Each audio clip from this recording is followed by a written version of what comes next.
This course is sponsored by the Bob Woodruff Foundation. We would like to thank the Bob Woodruff Foundation for their generosity in making this course possible.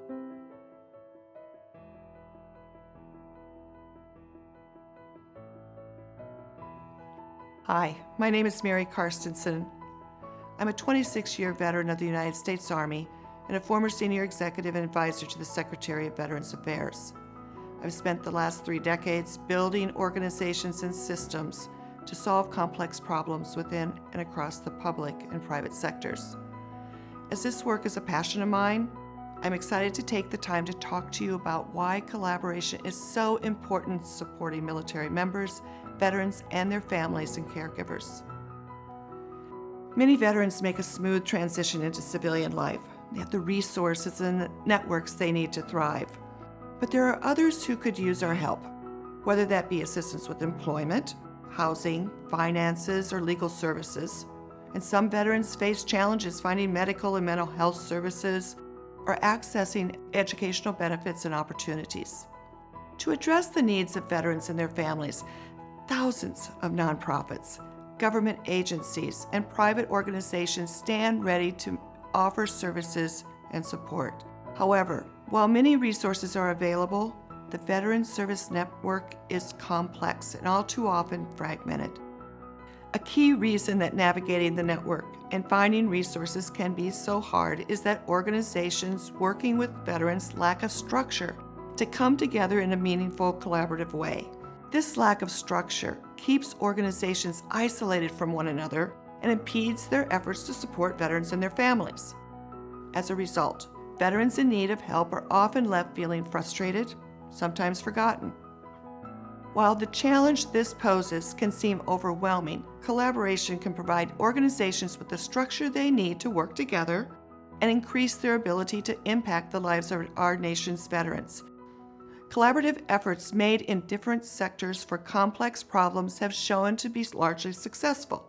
For example, the New York State juvenile justice system has seen measurable improvements in the decrease of juvenile arrests, the number of youth in state custody, and overall community safety due to the collaborative efforts made by various parties in that community.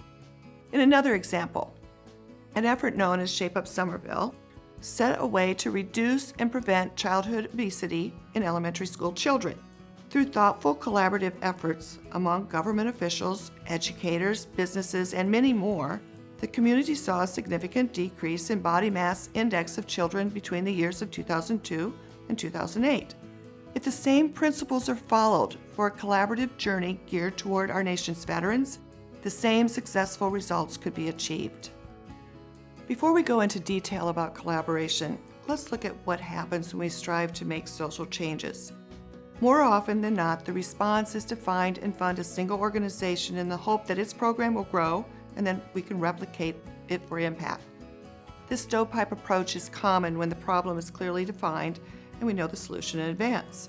For example, to increase the number of veterans enrolling at a local university, if a single organization opens a veterans center on the campus, it could have rapid and lasting impact. But many problems are larger in scale and can't be remedied by one organization or even multiple organizations in a single sector. In fact, there is growing evidence that more complex, larger scale problems can only be solved when communities come together and work collaboratively to find solutions. So let's talk about how collaboration can move the needle on important issues. What we are talking about here is much more than simply establishing another public-private partnership. Moving the needle on complex social issues requires a systematic approach, one that focuses on relationships between the participants from multiple sectors, including service providers, nonprofits, philanthropic, corporate, federal, state, county, and local government partners. Collaborative efforts must include community members as well as organizational leaders. The collaborative journey we describe here needs to be organized, needs to be thoughtful. It should build on the work and relationships already underway in the community, and it should be guided by lessons learned from those efforts. Furthermore, it's important to focus on a common goal and maintain good communication between stakeholders. These vital tasks require a champion or a group of champions They can take the lead on organizing the effort, keep an eye on tracking progress, and help maintain momentum. In this series of courses, we will explore some of the key components to successful collaboration and how these efforts can make a difference in the lives of veterans and their families. Keep in mind, collaboration is probably best thought of as a marathon rather than a sprint. And while it can be challenging and sometimes frustrating, you are not alone in this journey, and there are many great tools to help you on your way.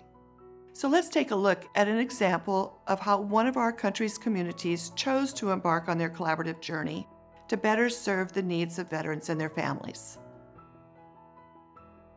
Hi, my name is Blake Bourne. I'm the Executive Director of Veterans Bridge Home, the community quarterback or backbone organization for the Charlotte, North Carolina region. Our organization was founded in 2011 with the unique mission of fostering collaboration on behalf of military-connected families. Our founders, Tommy and Patty Norman, supported 4 families transitioning out of the military and into the Charlotte community. What they learned was that there was not a lack of resources, rather a lack of awareness on the part of the families and a lack of coordination at the community level. They started by aligning corporate, individual, and foundation funders to address this need. After a community needs assessment, the mission was clear. Veterans Bridge Home would act as a leader, facilitator, and convener of community resources on behalf of veterans and their families. From funders and employers to nonprofits and local, state, and federal government programs, we have built an ecosystem of partners who each are able to address the unique needs and goals of our military-connected families. Each partner is able to focus on their organizational strengths, and they are applied to the appropriate individual need. It sounds straightforward, but this effort has taken years. It involved hundreds of incredible partners, and most importantly, exists through strong personal relationships. Thank you for taking time to watch this course and start the process of learning how you can embark on a collaboration journey in your own community. Thank you for taking the time to learn about this important topic and about our nation's military, veterans, and their family members. If you have any questions about this course or need assistance, please visit the PsycArmor website or call the PsycArmor support line at 844-779-2427.